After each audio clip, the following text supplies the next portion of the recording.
It's time to say goodbye to hold music and say hello to fast customer support with Service Cloud. With trusted AI and data working together, you can skip long wait times and deliver efficient, personalized service right away, all while keeping support costs low and more customers happy. Reimagine your customer support with the #1 AI CRM for service. Learn what's possible at salesforce.com/products/service. My name is Jeremy Quintanilla.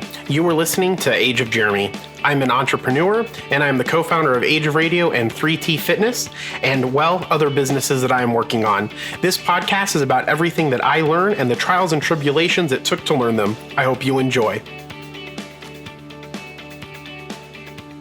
You're listening to the Age of Jeremy with Jeremy Quintanilla. I hope you're having a fantastic day. We have an amazing show for you, I guess, today. I hope you're doing really, really well. This is your first time on the show. Please make sure that you like and give a review in your podcatcher that you're listening to this in. If your podcatcher gives you the ability to do that, a lot of people that listen to this show listen on Android. Some of them listen on Apple as well. So if you can review on Android, I mean probably Google Podcasts or Stitcher. I probably should specify that. And again, if this is your first time tuning in, this is a show about all the trials and tribulations that I go through to create my businesses. I am the Chief Executive Officer of Age of Radio and co-founder of Age of Radio. I'm also the Chief Financial Officer of a fitness company called 3T Fitness. Before I continue, any opinions that I may give on this show about finances, politics, economics, whatever the case is, those are my opinions. They do not reflect Age of Radio as a whole, and they do not reflect 3T Fitness as a whole. Definitely want to get that out of the way. The other thing too, hopefully you have your phone near you. If you do have your phone near you, I would love it if you would follow me on Twitter at Age of Jeremy Q. That's Twitter at Age of Jeremy Q. You can also follow me on Instagram at Age of Jeremy. You can follow me on LinkedIn, Jeremy Quintanilla. Just type in my name and my pretty face pops up there. And also love some TikTok. Haven't been putting a lot of stuff on TikTok just because I've been focused on Twitter and fighting, getting into arguments with some AZ Republican parties over the last week or so. So I've been spending a lot of time on Twitter, but if you like TikTok, which I love TikTok, you can follow me at Age of Jeremy on TikTok. And again, my opinions and views, whether finance, economics, politics, do not reflect 3T Fitness, and they do not reflect Age of Radio. Those are mine and my own, and I will do business with pretty much anybody except for people that hate, and those people I won't tolerate. I don't tolerate hate. This is a place of love. And funny, one of my aunts got on Facebook, I'm not going to say her name, obviously. She got a paper on her front step that just says love. And I said, that's probably a cult and you should get out of there. And that's how weird it is, because no one spreads love. We're so busy spreading so much hate. And I don't mean to sound like a hippie or a tree hugger, so don't take that the wrong way. There's nothing wrong with people that hug trees. Love me some trees.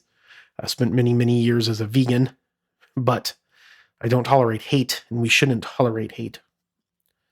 We should focus on kindness and focus on love, not as a cult, but just love our neighbor. And our last episode came out on Wednesday, January 6th, I believe it was. Let me see here. Hopefully that's not going to pull it up. Yeah, January 6th was the last episode, and that's when the siege, I believe, took place against the Capitol of the United States of America, which is definitely a problem, especially if you spend your whole life fighting fascism the way that I do. And I say that because I think that the fascist part of it was the fact that they put a flag up that represented one man and didn't represent, I guess, a broad ideology. That whatever this one man says, that one man being President Trump, was the end-all, say-all of what you believed. And I'm glad to see that I don't believe in Vice President Pence's politics. I don't believe in Vice President Pence's religion. but I do have to applaud him for standing up to our election, for standing up against President Trump, a president that had no concern for him, a man that has been loyal to him for 4 years, maybe even longer. I don't know. A man that's been loyal to him for 4 years. Well, it had to have been longer because they were probably running together. Anyway, a man that's been loyal to him for 4 years, you turn your back on him when rioters take the Capitol. I mean, when you think about that, just that alone is that someone that you want to follow, that doesn't even have any loyalty to the people that have been loyal to him for so long. There is a disgusting video out there. I'm not going to play an audio clip here, but if you can go find it if you just look for YouTube riot video or Capitol riot or Capitol siege videos. And there is a video of the rioters asking or yelling or demanding Pence to come out because they're going to hang him. That's not the world that we should be living in. And not only that, I can't even imagine how Pence feels for being betrayed after being loyal to someone for so long. And the same thing goes for Lindsey Graham. The same thing goes for Mitch McConnell, I'm imagining. And so I think that that is one of the most depressing things about this. And the CIA director came out today, actually a couple of days ago, it looks like January 9th, saying that the end of the Trump era is upon us. And I hope that that's true. And the sad thing is, and again, if you choose to be pro-abortion, if you choose that gays shouldn't, have rights or whatever, that I personally think is a little wrong. The abortion thing, it doesn't really, I mean, I would like women to be able to have abortions, because if not, they're going to go into the alleyways to have abortions. But I mean, the traditional things that divide Republicans and Democrats, like abortion, guns, I support guns. I don't support, I support abortions. I support guns.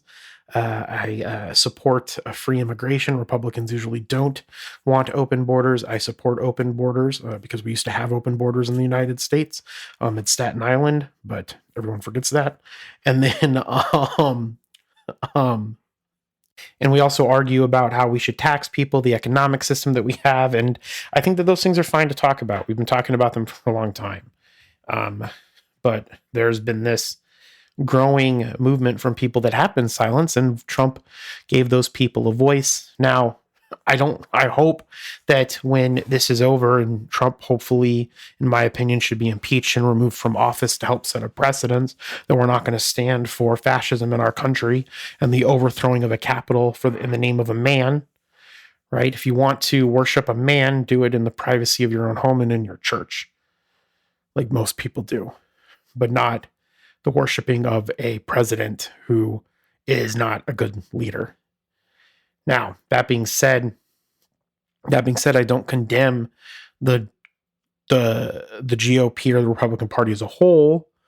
I think that it's disgusting that there was a siege on the Capitol, people's lives were in danger, and then some of the people that follow Trump, like Ted Cruz, or some of the representatives here from Arizona, they went back in and they voted to audit the votes, which is fine. They have every right to do that, but it shows their character when that man attempted a coup, or people attempted a coup. Obviously there's going to be argument on whether Trump was involved with that. So let's just say the group of people that attempted a coup in the name of him, right, still voted for that our election wasn't fair. That's what it was representing. And at that point, that divides us more. And at that point, I feel that those people did something wrong. The original audit, I don't think that was the wrong thing. I think it was what happened after. But again, that's my opinion. And You don't have to agree with that. And that's what also makes America a great place to be and to live. So moving on from that, the more important thing that was the most important thing that happened this week. Another thing that happened this week was the crashing of cryptocurrency, which everybody and their mother right now is really into cryptocurrency, which is great. I think it's a great opportunity or a great option against inflation. I think that the blockchain is what's more important and more fascinating to me about it. And I had a friend of mine reached out to me today and he's like, what do you think about cryptocurrency? And I thought that I would talk a little bit about that on today's podcast. But there's been a huge sell-off on Bitcoin, and that's what a lot of people are talking about. And so I think that being in the news is super important. The other thing that's been in the news is super important is this Twitter banning Trump on Twitter. And so, first of all, I think that is a form of censorship. I don't think that it's a violation of the First Amendment, because the First Amendment is in regards to the government violating it. Like if the government forced Twitter to censor Trump, that would be a violation of the First Amendment.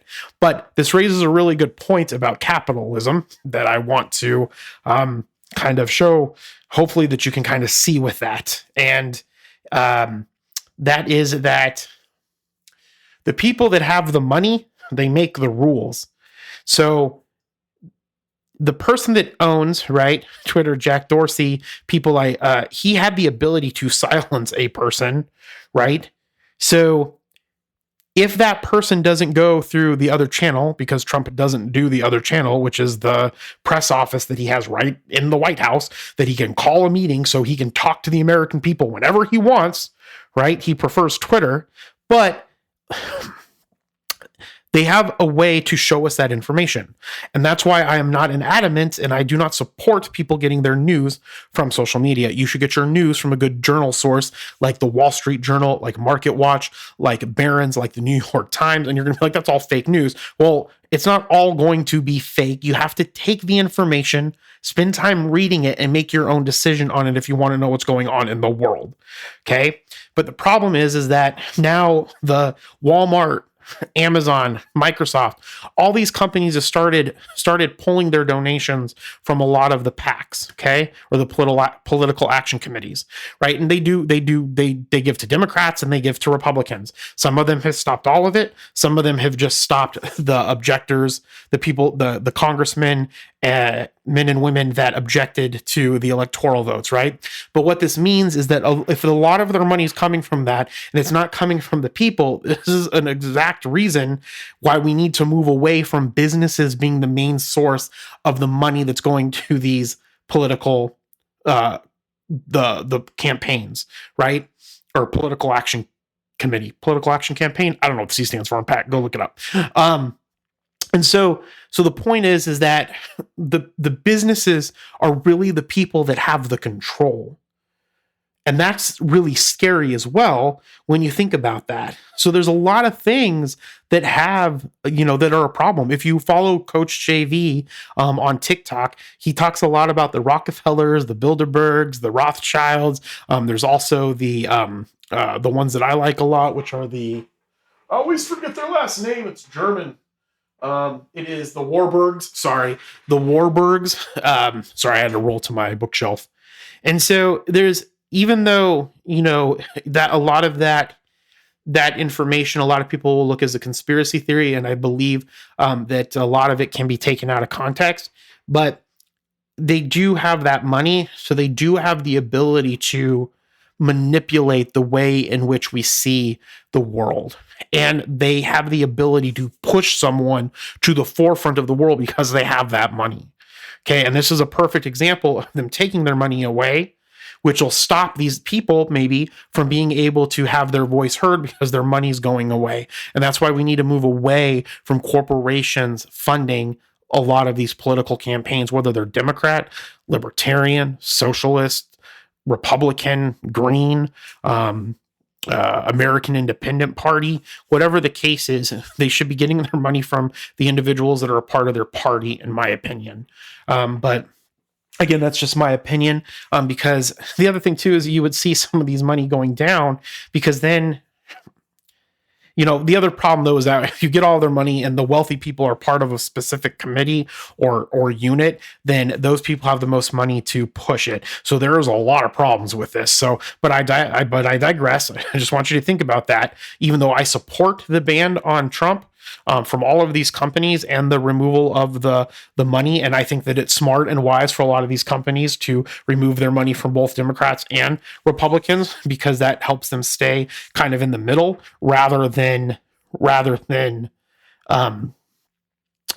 taking one side. I think that's smart, but I think it's something to think about, that the wealthy are really the ones that control the country. And that's kind of like how we think about an aristocracy. We still live in an aristocracy where a few amount of people control what happens to the rest of the country. And we need to work on that as best we can to move away from that, in my opinion.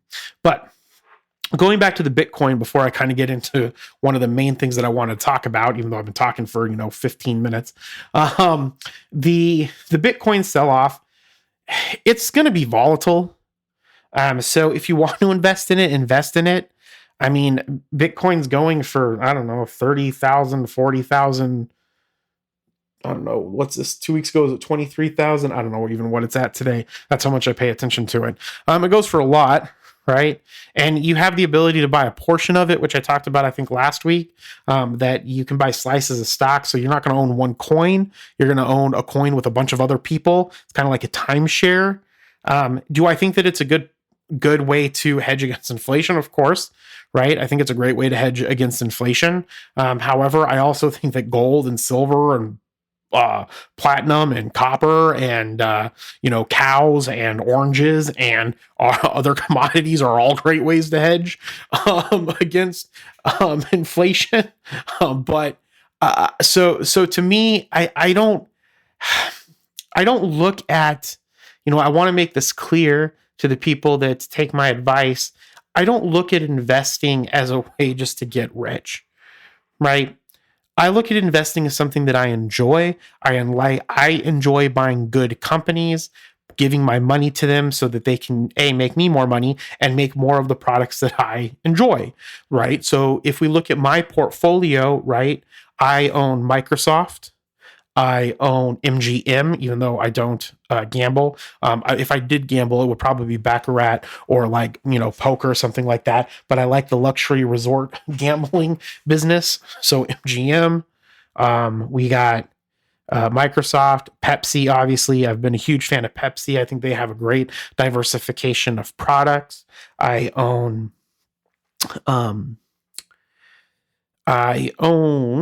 GE, I own Baker Hughes, and then I own a gold ETF. If I had the room and the money to buy bricks of gold, I would probably do that. Why? Because I like gold. I think gold is cool, right? If I had the ability to go and mine, I would go and mine. One of my favorite banks is Wells Fargo, and that's because they are the bank that went and started mining out west. I like that. I like Arizona's copper mines. If I have the ability, I will buy a copper mine one day. I think natural resources are great. I think the ability to take those natural resources and turn them into something's great. I think that there's other resources on other planets that are going to be amazing for us. That's the stuff that I enjoy. I buy the stuff that I enjoy. And that's the same thing that I told him when he asked me what I thought about Bitcoin. If you enjoy Bitcoin and you like that type of virtual currency, go and buy it. Does that mean that it's going to be a good investment just because you like it? Absolutely not. But I enjoy what I buy. Do I tell people to go when I give financial advice? I tell people that they should do something like a mutual fund, especially if they're older. I think that they should have a good mixture of the treasury bonds and the S&P 500 and the NASDAQ and all of that normal stuff that people say, because those are safe, good bets. And we know that over time, those specifically work. But if you ask me, like, what would I do at my age? I like buying stocks. I don't see the point in mutual funds. I don't see the point in over diversification. And again, I like reading about companies. And so that is specifically what I would do. The other thing that I would remind you is that stocks are about any investment is about information. Okay. So you need to keep thinking about that when you're going and investing and when you're going and buying things, is that a lot of people always have their best interest in mind. Okay. So even when I tell you, no, I'm going to do what's best for you, and we have all these policies and things that are going to help protect you, that the government's put in place, everybody at some point in their life has their own interest in mind. And the reason why is because most of the time when you have to decide over doing what's right and feeding your family, you are going to pick feeding your family. Okay. I'm not saying that anybody's a bad person. I'm not going to say that I'm doing anything bad. What I'm saying is that traditionally most people are going to have their own agenda. Right. And so when you're getting all this information from the news, unless it's something that's basic and flat and it just says, oh, the Dow Jones Industrial Average went up this much today, or the S&P 500 went down this much today. Mostly everything else, when someone says you need to go and buy this, yeah, a lot of the time they're looking at it and saying, okay, we should put this at a buy, but they could also be pushing that buy rating so that can get on the news and more people can go and buy it. And the same thing goes if they say that you should sell something, most people will go and sell it. Okay. That's why it's so important to do your own information, learn how fundamental analysis works by reading the Intelligent Investor by Benjamin Graham. Or if you read Uncommon Stocks with Uncommon Profits by Phil Fisher, those are literally the only two books you need. You can spend your whole life investing if you have an Intelligent Investor and Uncommon Stocks with Uncommon Profits, or Common Stocks with Uncommon Profits. That was the name of it. It's Common Stocks and Uncommon Profits. If you buy Common Stocks and Uncommon Profits by Philip A. Fisher, and you buy Benjamin Graham's The Intelligent Investor, you will never need any other investing book ever. That's all that you need. You can invest the rest of your life just having those two. They have great analysis in them. They have great, gives you a basic understanding of what you should be doing, and they have stood the test of time. Those are the first main two books that I've read that, and I still go back to them every year, every month, every week, to help me realize that I need to make sound decisions based off of my own understanding. And those sound decisions should come off of what the company's actually doing and where the company sees itself going into the future. And that's how you should be doing your investing. We'll be right back. Get out of the trenches of tedious tasks like managing order fulfillment and start growing your business with ShipStation. They'll help increase profitability by automating your workflow with their simple, easy-to-use dashboard. With it, you can pretty much do everything you need to quickly and easily. Update order information, print labels, compare rates, optimize shipments, and even set up automatic delivery notifications.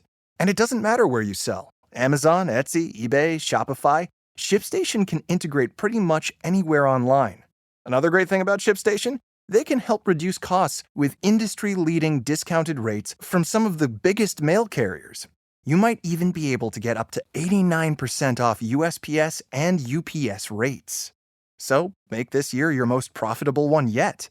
Sign up for your free 30-day trial at ShipStation.com and use the code Spotify. That's ShipStation.com with the code Spotify. Okay, what did I want to talk about today? And again, I'm so sorry. I didn't have a podcast prepared. Most of my favorite podcasts aren't doing any new episodes right now because it hasn't really kicked off yet since the beginning of the year. Second, I've really been listening to a lot of Bloomberg. So if you like SiriusXM, head on over to ageofradio.org. There's a SiriusXM logo up there. It's like a little, I don't know, a banner. The top of the page, click on that. You can save some money on SiriusXM. I did not know SiriusXM had so much great stuff. I don't know. It's like 3 months for like, I don't know, $4.99 or something. Let me go on there and look.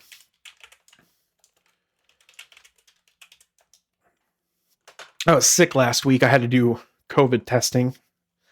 Thank God it came back negative. But so I just worked. I think I overworked myself. I think I got burnout, to be honest.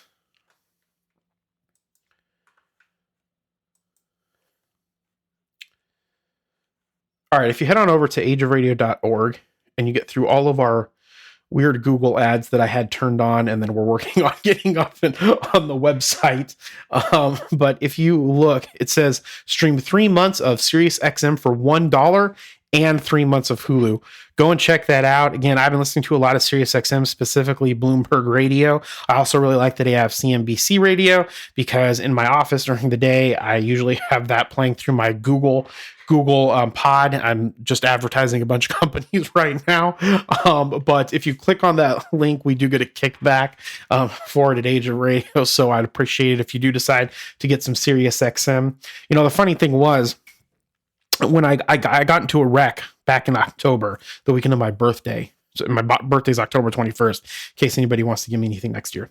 And again, the number one thing that you can get me is a call out by Gilbert Gottfried through, I don't know, Cameo, I think is what it's called.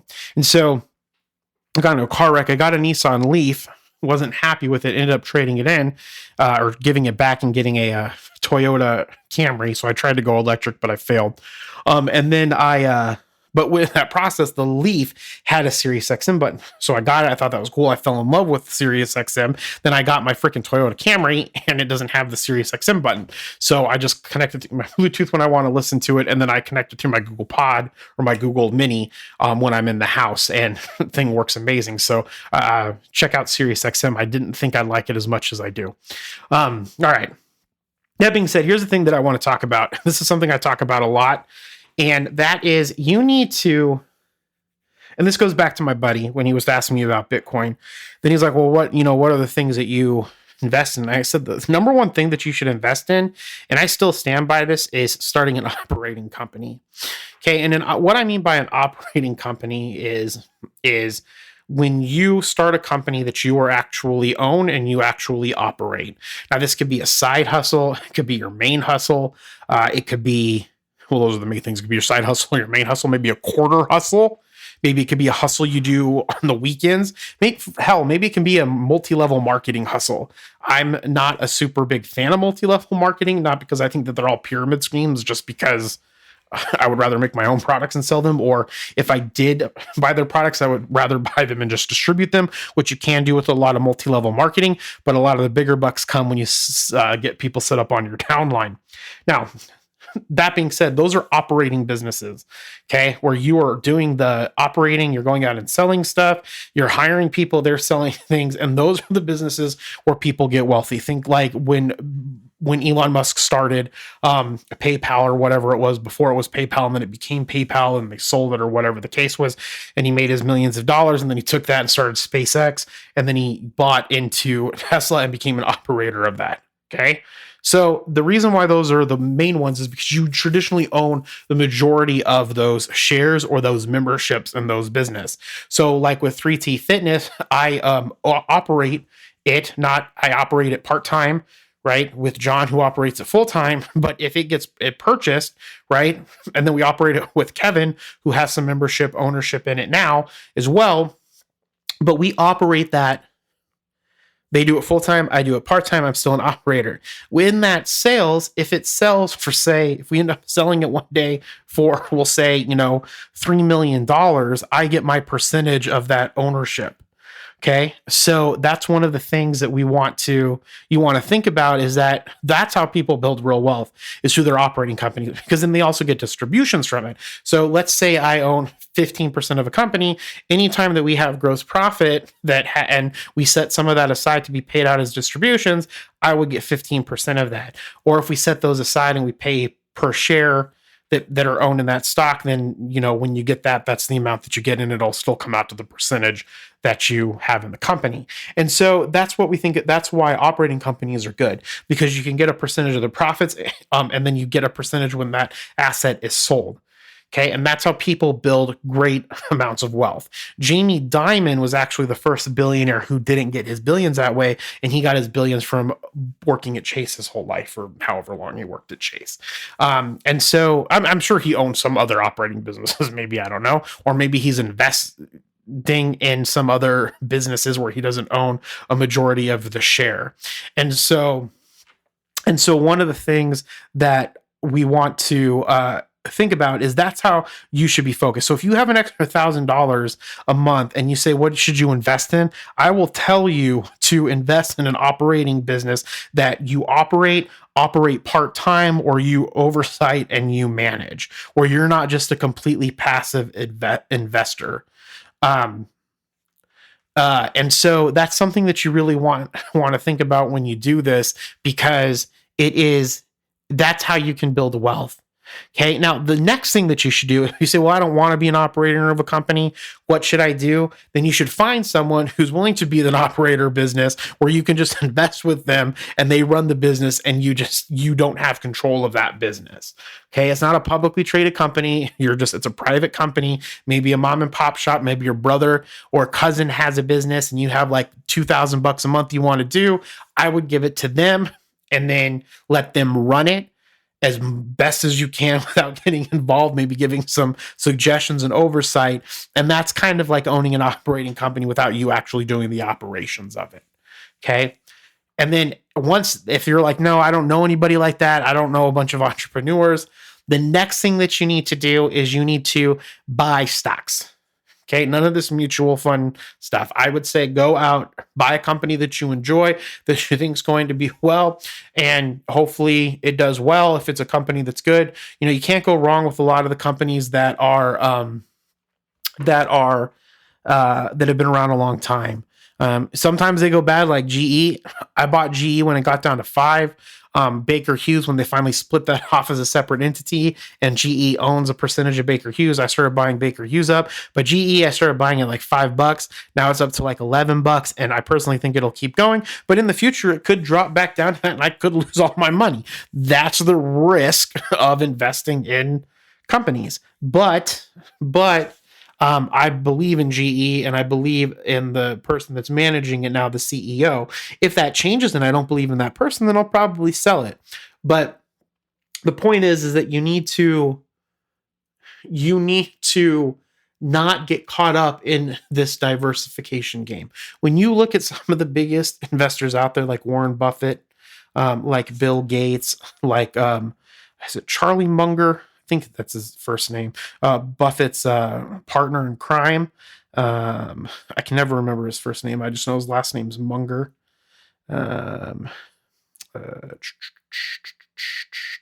Charlie Munger. If you look at their stock portfolio, they have like 6 stocks, 7 stocks, 8 stocks, right?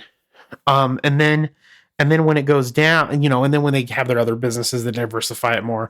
But they only have a certain amount in their portfolio. It's not what you would think, right? They Charlie Munger is an advocate for Costco. He's been on their board forever. I'm an advocate for Costco. It's a great business. It stands the test of recessions, and it stands the test of growth. And those are great things that you want to be mindful of, right? If we look at Bill Gates, I forgot he has an LLC, that invests in private companies. But if we look at publicly traded companies, there's only a basket full of stocks that they have, right? So diversification is important, but you don't want to diversify your way out of any earnings, right? And that's why it's important to find good companies that are run by good people that have a good out-term plan that can do really good in growth and maybe not so bad when things downturn. And that's why I try to be an advocate that investing isn't really that hard. And that's why I tell people invest in the things that you like, because if you're going and investing in the things that you like, you'll be more apt to be more interested in what's going on in that business. Okay. Now, if you don't want to do stocks, then I would say do some ETF sectors. They're traditionally inexpensive. You can buy into the diversification of a sector. So you could buy an ETF that has exchange traded fund that focuses just on utilities. Okay. And it owns a basket of utilities, a bunch of utilities, right? And that's how you, instead of buying a utility company or diversifying by buying a bunch of utility companies, you can buy a utility ETF. And that's how you can diversify into that sector.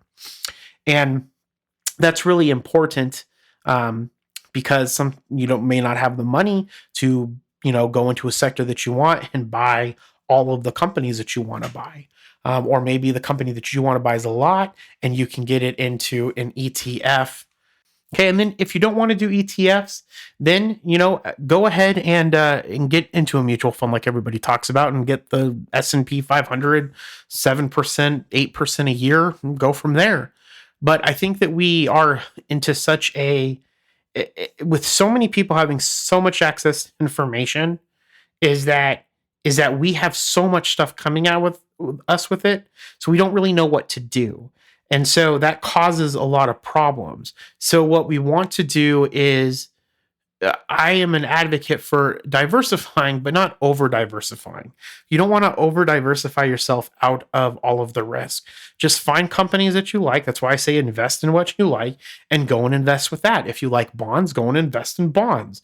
If you like gold, go and invest in gold. You will probably make money in it.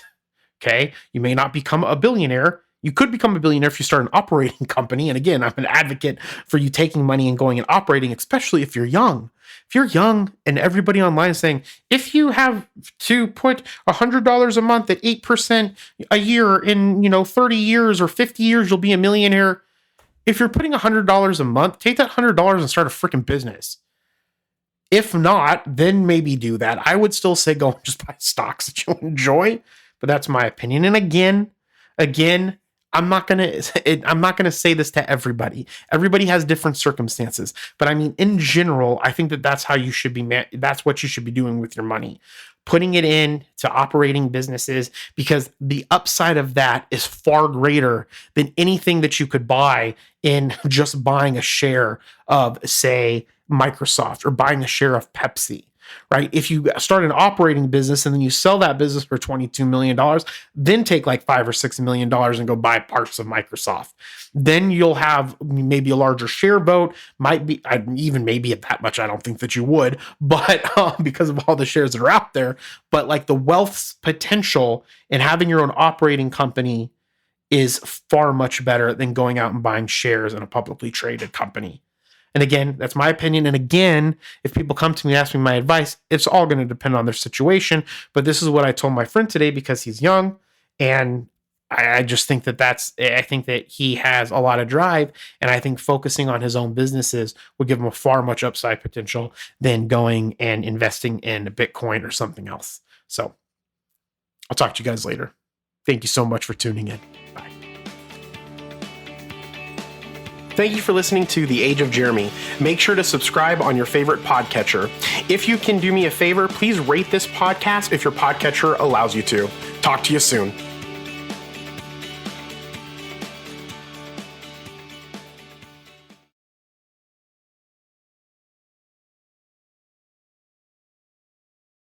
Okay, everybody, it's Michael E. Cullen II. And I'm Sesame and Carta from the All Too Real 2 podcast. We're passionate about movies, TV, and pretty much all things pop culture. Dive into the chaos of failed sitcoms, direct-to-video sequels, and the quirky realms of cinema and TV. Join us every Thursday for your dose of All Too Real 2 entertainment. We'll guide you through debates like whether Howard the Duck qualifies as a superhero. Ponder if Larry the Cable Guy could be the new Rock or Schwarzenegger. Discover if some shows and movies should have stayed in the cutting room. Ever heard of a sitcom featuring that dictator with the funny mustache? Well, we watched it. We're dedicated to unraveling the peculiarities of pop culture, sometimes with awesome guests. So, if you're into the eccentric world of pop culture, listen and subscribe to All Too Real 2. Available wherever you find podcasts and on Age of Radio.